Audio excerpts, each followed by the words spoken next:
It's your boy, Marky, and we back at it again with another reaction, man.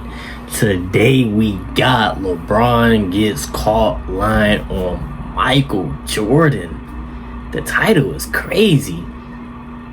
What did he say? What did he say, man? Shout out to Uncut. Uncut always come through, man. I don't keep giving a shout out to him because he always come through with the videos. You know what I'm saying? And his explaining on basketball really like inspiring because like I can tell that he really studies the game of basketball, especially Michael Jordan, going back all the way from decades to pick up information. He even said he watched full games of Mike and analyze stuff. Like a lot of people not doing that, going all the way back to decade. I know OGs, I know a lot of y'all. Let me know in the comments down below, y'all still watch full games or y'all watch old school basketball still, because y'all know today's game is kind of like the viewership is going down. People don't like watching the games, and yeah, like it's very serious, man. So y'all let me know down below, but let's see what LeBron got to say, man. Make sure y'all like, comment, subscribe, and let's get it. When it comes to the biggest LeBron James fan, there is none bigger than LeBron himself. And for the so-called king, he's joined JJ Redick on a new podcast called Mind the Game. And the way this podcast was sold to the audience, it was quote-unquote pure basketball. Now, when I hear that, the vibe I get, kind of pretentious, self-indulgent, and thinking, you know, we're better than everyone else. And after watching the full 40-minute video, my takeaways from this podcast are pretty simple. LeBron James loves himself some LeBron James. And the entire goal of this podcast, in essence, is to convince you and prove you guys LeBron James is the best player ever and the smartest player ever. And to give you guys a heads up, yes, Michael Jordan, this podcast, was mentioned, and he was dissed at one point. Now, putting that on the back burner, looking at the intro to this podcast, I thought it was very, very telling with the podcast overall agenda. What makes a great basketball player? Beyond just talent and skill set. And we touch on a number of things that we think make a great basketball player. This is about creating separation. Once you get to the highest levels, everybody has talent. Everybody has skill. How do you separate yourself? One of the things we talk about is basketball intelligence. So listening to that intro, the line that just stopped me dead in my tracks was, quote, this is about creating separation. When I heard that right there, I just immediately thought, this entire podcast has one goal: separate LeBron James from Jordan and prove LeBron James was actually better. And one more telling line, quote, everyone at the highest level has talent. Again, what's the goal of this podcast? To show you guys LeBron James, his basketball IQ, and why that alone separates him from guys like Jordan, Kobe, Magic, etc. And like I mentioned in the intro, Michael Jordan, this podcast, was referenced, and it wasn't in the greatest light. You're right, it started with Steph. When it comes to influence, since I've been watching the game, the most influence on the game, and obviously we know what Mike did for the game. Sure. You know, Steph and Allen Iverson are the two biggest influential guys in our game since I've been watching and covering it. You know. Yeah, you probably. One. You just say 6'3". You know, Allen Iverson and Steph, they were just so relatable, and kids felt like they could be them. They were guys that was not always counted on. They were small in stature, and they just defied the odds. Now look, don't get me wrong. That's when it comes true, to Steph Curry and Iverson, their impact on basketball culture is immense. But look, we're talking about Michael Jeffrey Jordan, the guy who changed the game and the entire NBA. And looking at someone like Iverson, his overall impact on the culture 100% is felt in 2024. Whether it be the arm sleeves, the tattoos, or the overall culture of the NBA. But still, looking at Jordan, his overall cultural impact in the 90s was far superior, and today is still highly relevant. I mean, look at the shoe sales alone. Michael Jordan 2023, 130 million in shoe sales. The top 5 current NBA players as followed didn't combine for 110 million. LeBron James, 32 mil. KD, 26. Curry, 20. Harden, 14. And Zion, 13. For a guy in Jordan who hasn't played in over 20 years, decades, to have that long-lasting impact, I mean, it is pretty remarkable. And LeBron, in his explanation of why Iverson and Steph Curry were just so influential, he said, quote, they were so relatable and he wanted to be like them. Now, take 2 steps back. In the 1990s, what was the big marketing push with Michael Jordan? That's influential, bro. People really want to be like Mike. Like, literally, Allen Iverson wanted to be like Mike. He said to this day at 50 and 40 years old. When it comes to players, analysts in this century, I just feel like all these guys want to look past the 90s, write them off, and downright ignore them. And looking back at Steph and Iverson, when it comes to being inspired by Jordan, both these guys want to be like Mike. I promise you, there wouldn't be no Hall of Fame Allen Iverson standing at this podium if it wasn't for this guy. He gave me the vision, man. You know, you want to be fast like Isaiah, and you want to shoot like Bird. You know, rebound like Barkley, pass like Magic. Be dominant like Shaq. But I want to be like Mike. But man, I wanted to be like Mike. Come on, Cat. Even looking at LeBron James himself, the biggest star in the NBA. He said it too. He wanted to be like Mike. He wears 23, just like Jordan. Made Space Jam, just like Jordan. Did the chalk toss, just like Jordan. Wore a leg sleeve, just like Jordan. Well, first of all, you know, I wear the number because of Mike. I think I fell in love with the game because of Mike, just seeing what he was able to accomplish. Now you kind of hate him. Growing up and you seeing Michael Jordan, you it's almost like a god. For my name to come up in a discussion with the greatest basketball player of all time, it's like wow. Like I said, I did pretty much everything that MJ did when I was a kid. I shot fadeaways before I should have. I wore a leg sleeve on my leg and folded it down so you saw the red part. Okay, you good, bro. I wore black and red shoes with white socks. I wore short shorts so you could see my undershorts underneath. Hearing LeBron James, Iverson, and Curry talk about Jordan that way, I mean, isn't that proof Michael Jordan, the most impactful player of all time?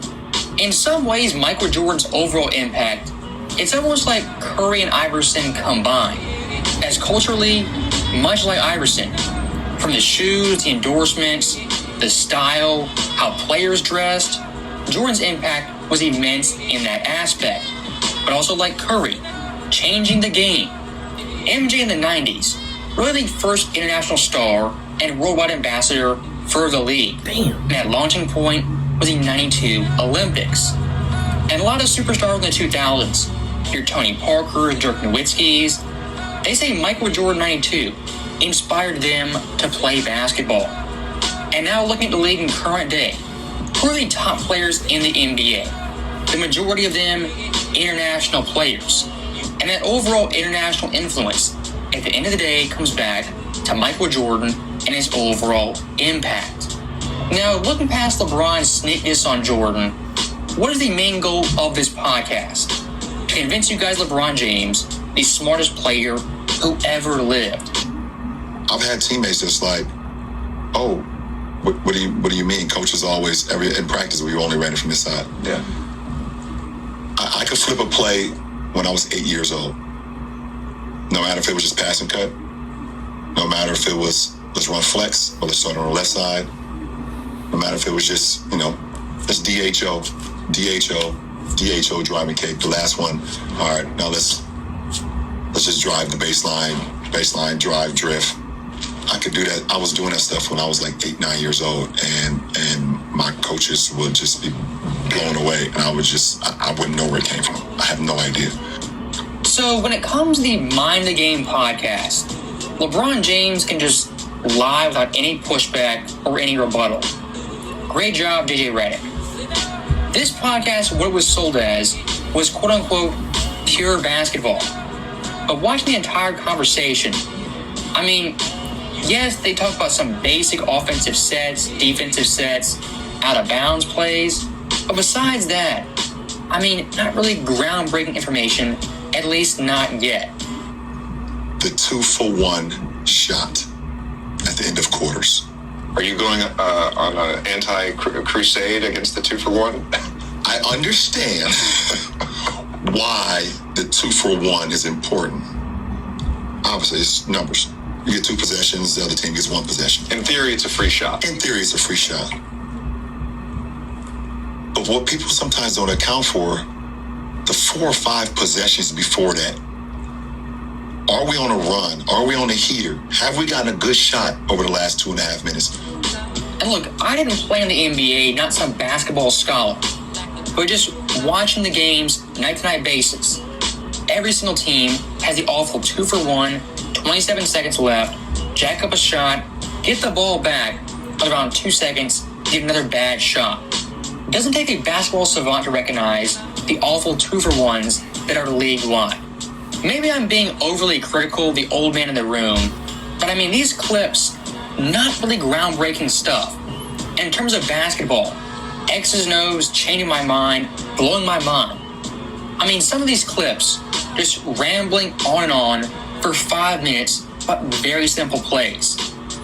I mean, one clip I saw that wasn't in the podcast was discussing out-of-bounds plays.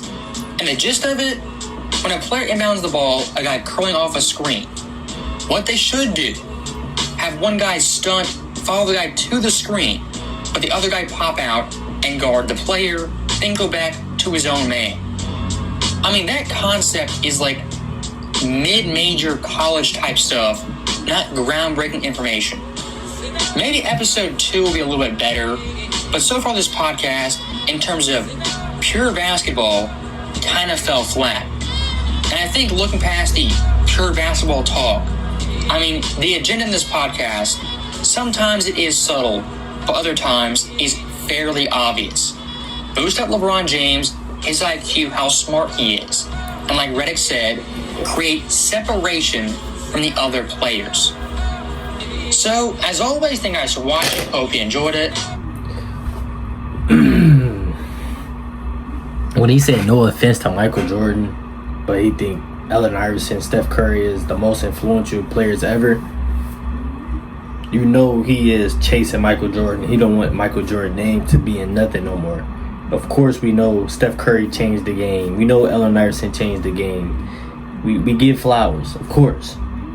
But to say I love Michael Jordan, but nah, bro. A few years back, you would have said Michael Jordan is the most influential player of all time. You would say that. But since you got a podcast, like you wanna sound different. You know what I'm saying? You wanna, I don't know. You wanna feel different. You want people to hear you. You the same guy that wear 23. You the same guy that throw powder in the air. You the same guy that wear 23 and you made Space Jam 2.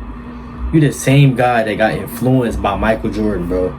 You the same guy that was in the Eastern Conference Finals and you said Michael Jordan is a god and all this and that. You said when you was younger, when you see Michael Jordan, you seen a glow. Come on, man. Stop doing that, bro. For real. We all know Michael Jordan is the most influential. We know Allen Iverson was influential. He changed the way. Allen Iverson is one of my favorite basketball players of all time. I rock with AI, man.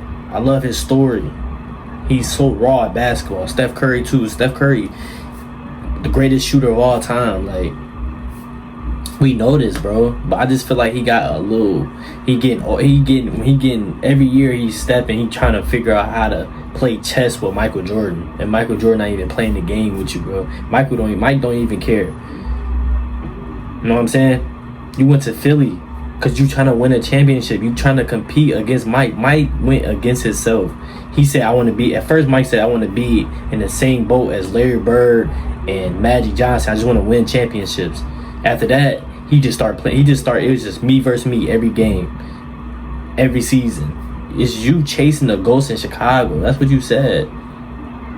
So I don't know, man. Y'all let me know down below in the comments how y'all feel about that, man. That don't make no sense, bro. Brian just be saying anything at this point. You know what I'm saying? But I love y'all so much. Beat the comments up, man. We on the road to 16K subs, man. I appreciate y'all so much. My birthday coming up in November the 10th, man. So if y'all real supporter of me, man, I probably, like, I know this a while. I know I'm just speaking in existence, but I know this a while, but I'm gonna be dropping a vlog, a birthday vlog. I'm probably going to DR, and if y'all supported me, y'all tap in and stuff, I'll probably do a reaction or two when I'm out there. Come be out there for 4 days, but that's a long time ago. I'm just letting y'all know, man. But hopefully y'all having a blessed day, man. Make sure y'all keep your head up, keep God first, man.